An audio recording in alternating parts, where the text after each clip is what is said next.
Mathematics ഏറ്റവും easy സബ്ജക്റ്റാണ്. അത് നമ്മൾ കഷ്ടപ്പെട്ടല്ല പഠിക്കുക, ഇഷ്ടപ്പെട്ട് പഠിക്കണം. ഹായ് സ്റ്റുഡൻസ്, പ്രപ്പോഷൻ എന്ന് പറയുന്ന ചാപ്റ്ററാണ് നമ്മൾ എടുത്തുകൊണ്ടിരിക്കുന്നത്. പ്രപ്പോഷനിലെ ലാസ്റ്റ് ടോപ്പിക്ക് ഡിഫറെൻറ്റ് പ്രപ്പോഷനെ കുറിച്ചാണ് നമ്മൾ ഇതിൻ്റെ ഉള്ളിൽ പറയേണ്ടത്. ഡിഫറെൻറ്റ് പ്രപ്പോഷൻ എന്ന് വെച്ചിട്ടുണ്ടെങ്കിൽ ഇൻവേഴ്സ്ലി പ്രപ്പോഷണലും ഡയറക്റ്റ്ലി പ്രപ്പോഷണലും. ഇപ്പോൾ ഒന്നിന് നേരിട്ട് പ്രപ്പോഷണലാവുമ്പോൾ, അതായത് ഇപ്പോൾ വോളിയം കൂടുകയാണ്, ഹൈറ്റും കൂടുകയാണെങ്കിൽ ഇത് കൂടിയാൽ ഇതും കൂടുന്നു, അങ്ങനെ വന്നാൽ അത് ഡയറക്റ്റ്ലി പ്രപ്പോഷണലാണ്. ഒരെണ്ണം കൂടുമ്പോൾ ഒരെണ്ണം കുറയുകയാണെങ്കിൽ, അല്ലെങ്കിൽ ഒരെണ്ണം കുറയുമ്പോൾ മറ്റത് കൂടുകയാണെങ്കിൽ അതിന് പറയുന്ന പേരാണ് ഇൻവേഴ്സ്ലി പ്രപ്പോഷണൽ. അതിനെക്കുറിച്ചാണ് ഡിഫറെൻറ്റ് പ്രപ്പോഷൻ എന്ന് പറയുന്ന ഈ ചാപ്റ്ററിൽ ഇവിടെ മെൻഷൻ ചെയ്തിരിക്കുന്നത്. അപ്പോൾ നമുക്ക് പേജ് നമ്പർ 189 പ്രോബ്ലംസിലേക്ക് നോക്കാം.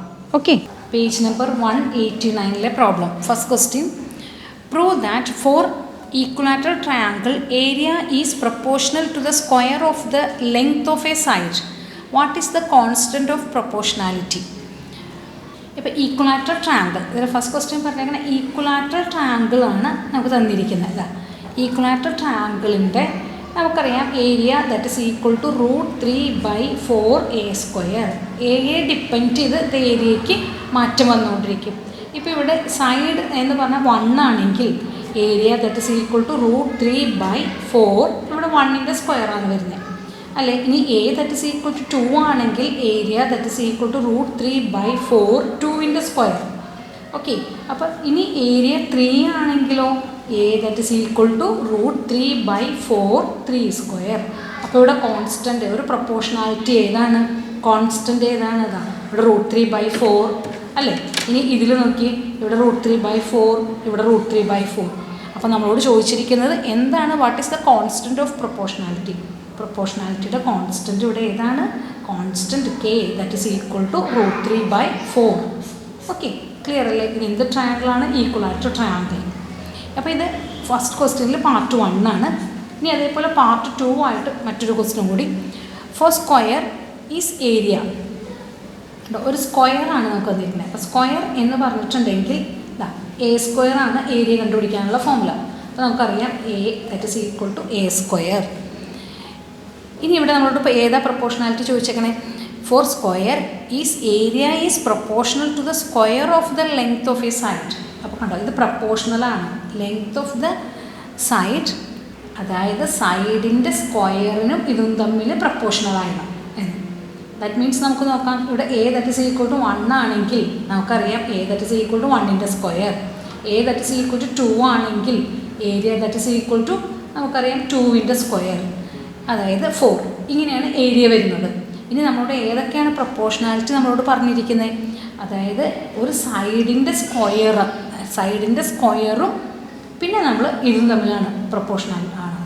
തീർച്ചയായിട്ടും കണ്ടോ, സ്ക്വയർ മാറുന്നതനുസരിച്ച് ഇത് മാറിക്കൊണ്ടിരിക്കും.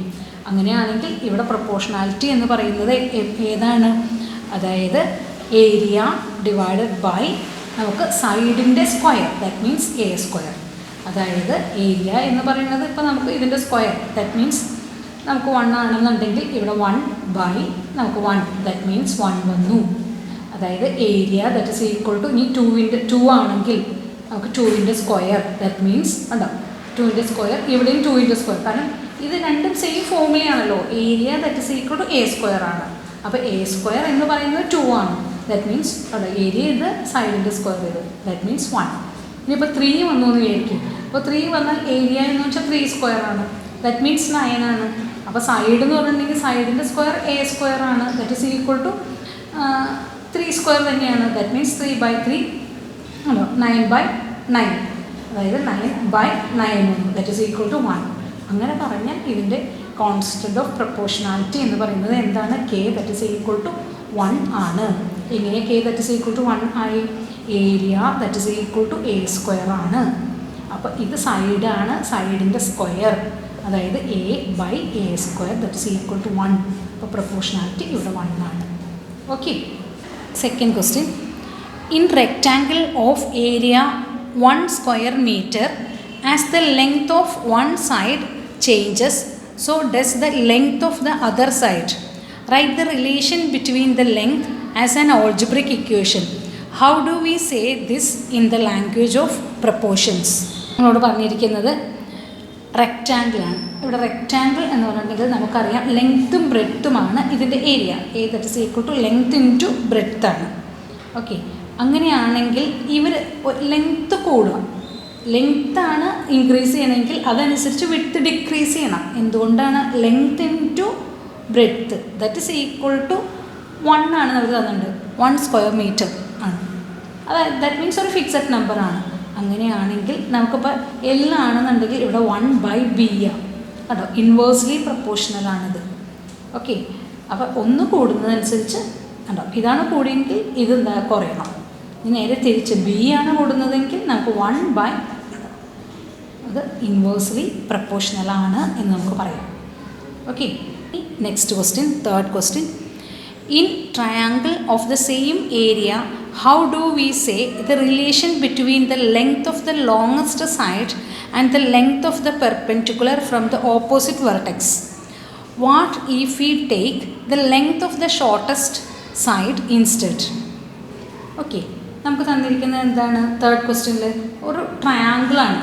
ഇപ്പോൾ ഒരു ട്രയാങ്കിൾ തന്നിട്ട് ഈ ട്രയാങ്കിളിൻ്റെ ലോങ്ങസ്റ്റ് സൈഡ്, ഇതാണ് ലോങ്ങസ്റ്റ് സൈഡ്. ഞാൻ ഈ സൈഡിന് B എന്ന് കൊടുത്തു. അങ്ങനെയാണെങ്കിൽ ലോങ്ങസ്റ്റ് സൈഡിലേക്കുള്ള ഈ ഹൈറ്റ് നമുക്കതറിയാം, ഇത് H എന്ന് എടുത്തു. അങ്ങനെയാണെങ്കിൽ area that is equal to half base into height, എല്ലാവർക്കും അറിയാം അല്ലേ? അപ്പോൾ ഇവിടെ നിന്ന് നമുക്ക് ഇതിനെ എങ്ങനെ ചെയ്യാം? 2a that is equal to BH എന്ന് എഴുതാമല്ലോ. അപ്പോൾ 2a that is equal to BH. ഇവിടുന്ന് 2a/h that is equal to B. Okay, അപ്പോൾ നമുക്ക് ഇത് രണ്ടും എന്താണ്? ഇൻവേഴ്സ്ലി പ്രൊപ്പോർഷണൽ ആണ് എന്ന് പറയാം. ഇപ്പോൾ 2a എന്ന് പറയുന്നത് എപ്പോഴും കോൺസ്റ്റൻ്റ് ആണ്. ഇതെപ്പോഴും എച്ചും ഹൈറ്റും ഈ ബേസും ദാറ്റ് മീൻസ് ഏതിലേക്കാണോ നമുക്ക് ബേസ് ലോങ്ങസ്റ്റ് സൈഡും എപ്പോഴും ഇൻവേഴ്സ്ലി പ്രൊപ്പോർഷണൽ ആയിരിക്കും. ഓക്കെ, ഇനി നമ്മളോടൊരു ക്വസ്റ്റ്യൻ ചോദിച്ചേക്കാണ്. അപ്പോൾ ഈ ട്രയാങ്കിൾ തന്നെ ഇതാണ് ഏറ്റവും ഷോർട്ടസ്റ്റ് സൈഡ്. ഷോർട്ടസ്റ്റ് സൈഡിലേക്കാണ് പെർപെൻഡിക്കുലർ വരയ്ക്കുന്നത്. ഓക്കെ, അങ്ങനെയാണെങ്കിൽ ഞാൻ ഇത് A എടുത്തു, ഇത് H1 എടുത്തു. നിങ്ങളൊന്ന് നോക്കൂ. അപ്പോൾ നമുക്ക് ഓട്ടോമാറ്റിക്കലി ഈ Hനേക്കാൾ കൂടുതൽ ഈ H ആയി അല്ലേ? അപ്പോൾ ബേസിൻ്റെ ലെങ്ത്ത് കൂടിയപ്പോൾ ഹൈറ്റിൻ്റെ ലെങ്ത്ത് കുറഞ്ഞു, ബേസിൻ്റെ ലെങ്ത്ത് കുറഞ്ഞപ്പോൾ ഹൈറ്റിൻ്റെ ലെങ്ത്ത് കൂടി. ഓക്കെ, അപ്പോൾ ഇവിടെ area that is equal to, നമുക്ക് ഫോർമുല അറിയാം, ഹാഫ് ബേസ് ഇൻറ്റു ഹൈറ്റ്. അപ്പോൾ area that is equal to half height H1 ആയി, ബേസ് എന്ന് പറഞ്ഞത് A ആയി അല്ലേ? Half base into height. പക്ഷേ ഏരിയ ഫിക്സഡ് ആണ്. അപ്പോൾ എനിക്കിവിടെ 2a/h1 that is equal to A. അപ്പോൾ ഇവിടെ എയും കണ്ടോ, ഇത് എന്താണ്? ഷോർട്ടസ്റ്റ് സൈഡാണ്. ഇതിനെ ഷോർട്ടസ്റ്റ് സൈഡ് എന്ന് പറയാം. Shortest side is proportional to height. ഇതും അതെ, എന്താണ്?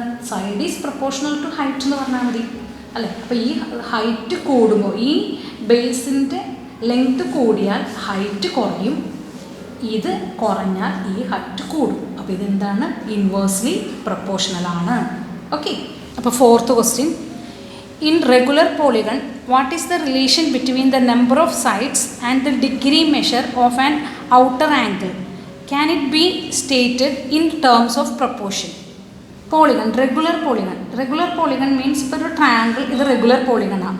നമുക്കറിയാം റെഗുലർ പോളിഗണിൻ്റെ ഔട്ടർ ആംഗിൾ എന്ന് പറയുന്നത് 360 ആണ് അല്ലേ? അത് ഏത് പോളിഗണാണെങ്കിലും അതിൻ്റെ ഔട്ടർ ആംഗിൾ എത്രയാണ്? 360 ആണ് കേട്ടോ. ഇത് 360 ആണ്. ഇതിൻ്റെ ഇപ്പോൾ 4 ആംഗിൾസ് ഉണ്ട്. അപ്പോൾ നമുക്ക് എന്തായിരിക്കും? 360 ആണ്. ഇനി അപ്പോൾ നമ്മളോട് പറഞ്ഞിരിക്കുന്നത് അതിനെ പ്രപ്പോർഷൻ്റെ ഫോമിലേക്ക് ഒന്ന് നമ്മളോട് എഴുതാൻ പറഞ്ഞേക്കാണ്, പ്രപ്പോർഷൻ്റെ ഫോമിലേക്ക്. അപ്പോൾ നിങ്ങൾ നോക്കൂ, ഇതാ ഞാനിവിടെ എഴുതുകയാണ്. ഇവിടെ 360 ഡിവൈഡഡ് ബൈ നമുക്ക് 3 കൊടുക്കും. ഇവിടെ നമുക്ക് എന്താ ചെയ്യുക? 360 ഡിവൈഡഡ് ബൈ നമ്മൾ 4 കൊടുക്കുന്നത്. ഇവിടെ 360 ഡിവൈഡഡ് ബൈ നമ്മളിവിടെ എന്താ കൊടുക്കുന്നത്? 5 ആണ് കൊടുക്കുന്നത് അല്ലേ? അതായത് നമ്പർ ഓഫ് സൈഡ്സ്. അപ്പോൾ നമുക്ക് എങ്ങനെ പ്രപ്പോർഷൻ നമ്മളിവിടെ നിന്ന് എഴുതുക? അതായത് x that is equal to അല്ലേ? അതായത് 360 divided by number of sides. ഞാനിപ്പോൾ n കൊടുത്തു എന്നായിരിക്കും നമ്പർ ഓഫ് സൈഡ്സ്. അപ്പോൾ ഇത് രണ്ടും എങ്ങനെയായിരിക്കും? ഇൻവേഴ്സ്ലി പ്രപ്പോർഷണൽ ആയിരിക്കും. അപ്പോൾ x equal to 360 by n അല്ലേ? ഇപ്പോൾ 360 ബൈ n ഫോർ എക്സാമ്പിൾ ഇപ്പോൾ x that is equal to 360 by 3 ആണെങ്കിൽ നമുക്കിവിടെ എത്രയാണ് കിട്ടുന്നത്? 120 ആണ്. കണ്ടോ, ഇവിടെ നമുക്ക് നമ്പർ ഓഫ് സൈഡ് കുറഞ്ഞപ്പോൾ ഇവിടെ എന്ത് കൂടി അല്ലേ? ഇവിടെ 360 ഡിവൈഡഡ് ബൈ 4 വന്നു കഴിഞ്ഞിട്ടുണ്ടെങ്കിൽ നമുക്ക് ഇവിടുന്ന് എത്രയാണ് കിട്ടുന്നത്? 90 കിട്ടുന്നത് അല്ലേ? അപ്പോൾ ഇവിടുന്ന് എന്താ കണ്ടേ? ഇവിടെ കൂടിയപ്പോൾ ഇവിടെ കുറഞ്ഞു. അപ്പോൾ ഇത് നമ്പർ ഓഫ് സൈഡും പിന്നെ എന്താണ് ഈ വൺ ആംഗിളും എപ്പോഴും ഇൻവേഴ്സ്ലി പ്രപ്പോർഷണൽ ആയിരിക്കും. അപ്പോൾ റെഗുലർ പോളിഗണിൻ്റെ നമ്പർ ഓഫ് സൈഡ്സ് കൂടുമ്പോൾ ആംഗിൾ എന്തായിരിക്കും? കുറഞ്ഞു കുറഞ്ഞു വരും. ഇപ്പോൾ നമുക്ക് 10 ആണെങ്കിൽ 360 ഡിവൈഡഡ് ബൈ 10 ചെയ്താൽ എന്താ വരുന്നത്? 36 വരുന്നത് അല്ലേ? അപ്പം നമ്പർ ഓഫ് സൈഡ്സ് ഇവിടെ കൂടി കഴിഞ്ഞപ്പോൾ നമുക്കിവിടെ 36. നമ്പർ ഓഫ് സൈഡ് ഇവിടെ കുറഞ്ഞു കഴിഞ്ഞപ്പോൾ നമുക്കിവിടെ എത്ര കിട്ടി? 120 കിട്ടി. അപ്പോൾ അത് അങ്ങനെ വന്നാൽ നമ്മളിതിനെ എന്താ പേര് പറയാം? Inversely proportional. ഓക്കെ, ക്ലിയർ അല്ലേ? ആ പ്രപ്പോർഷണാലിറ്റി എഴുതാനാണ് പറഞ്ഞിരിക്കുന്നത്. ഇനി last 5th question. A fixed volume of water is to flow into a rectangular water tank. The rate of flow can be changed by using different pipes. Write the relations between the following quantities as an algebraic equation and in terms of proportions. The rate of water level flow and the height of the water level. The rate of water level flow and the time taken to fill the tank. Okay. നമുക്കൊരു rectangular prism ഇതാ, ഇപ്പോൾ ഒരു rectangular പ്രിസമാണ്. അപ്പോൾ ഞാൻ ഇത് ഏകദേശം ഒരു rectangular ഷേപ്പിലാണെന്ന് വിചാരിക്കുക. ഈ പ്രിസത്തിൽ നമുക്ക് എന്ത് ചെയ്യുന്നുണ്ട് ഉണ്ടോ? ഇതിൻ്റെ ബേസ് റെക്റ്റാങ്കുലർ എന്ന് പറഞ്ഞിട്ടുണ്ടെങ്കിൽ നമുക്കറിയാം ലെങ്ത് ഇൻറ്റു ബ്രെഡ്ത്താണ് അല്ലേ? ഇത് ലെങ്ത് ഇൻറ്റു ബ്രെഡ്ത്ത് കഴിഞ്ഞാൽ ഏരിയ ആണ്. അപ്പോൾ വോളിയം കണ്ടുപിടിക്കാനോ volume that is equal to area into ഹൈറ്റാണ്. ഇപ്പം ഇതിൻ്റെ ഉള്ളിലേക്ക് നമുക്ക് എന്ത് ചെയ്യണം? ഒരു പൈപ്പ്. ഓക്കെ, നമുക്കൊരു പൈപ്പ് ഞാൻ ഇതിൻ്റെ ഉള്ളിലേക്ക് ഫിക്സ് ചെയ്തേക്കുക. അപ്പോൾ ഒരു പൈപ്പ് ഫിക്സ് ചെയ്ത് ഇതിലേക്ക് ഇങ്ങനെ വാട്ടർ വീണുകൊണ്ടിരിക്കുകയാണ് ഇങ്ങനെ ലെങ്ത്ത്. ഈ വാട്ടർ ലെവൽ ഇങ്ങനെ ഇൻക്രീസ് ചെയ്യുക. ഓക്കെ, വാട്ടർ ലെവൽ ഇങ്ങനെ ഇൻക്രീസ് ചെയ്യുകയാണെന്നുണ്ടെങ്കിൽ അതിൻ്റെ വോളിയം എപ്പോഴും കൂടും. അപ്പോൾ ഏരിയ എന്ന് പറയുന്നത് ഇവിടെ ഫിക്സഡ് ആണ്. വാട്ടർ വോളിയം എപ്പോഴും എന്താണ്? വോളിയം ഇങ്ങനെ കൂടുന്നതനുസരിച്ച് ഹൈറ്റ് എന്ത് ചെയ്യും? കൂടിക്കൊണ്ടിരിക്കും. അപ്പോൾ ഇവിടെ ഏരിയ ഫിക്സഡ് ആണ്, ബേസ് ഏരിയ. ഇതിന് രണ്ടും എന്താ എപ്പോഴും എങ്ങനെ പറയാം? ഡയറക്റ്റ്ലി പ്രപ്പോർഷണലാണ് അല്ലേ? നേരനുപാതത്തിലാണ് ഇത് രണ്ടും. ഓക്കെ, അതായത് ഇപ്പോൾ വോളിയം ഇൻക്രീസ് ചെയ്തു. ഇപ്പോൾ ഇതിൻ്റെ വോളിയം ഇൻക്രീസ് ചെയ്തിട്ടുണ്ടെങ്കിൽ വോളിയം ഇൻക്രീസ് ചെയ്ത ഹൈറ്റ് കൂടും. നമുക്കറിയില്ല. ഇപ്പോൾ നമുക്ക് ഏതൊരു ടാങ്കിലാണെന്നുണ്ടെങ്കിലും ഇപ്പോൾ ഇതൊരു സിലിണ്ടറിക്കൽ പ്രിസമാണ്.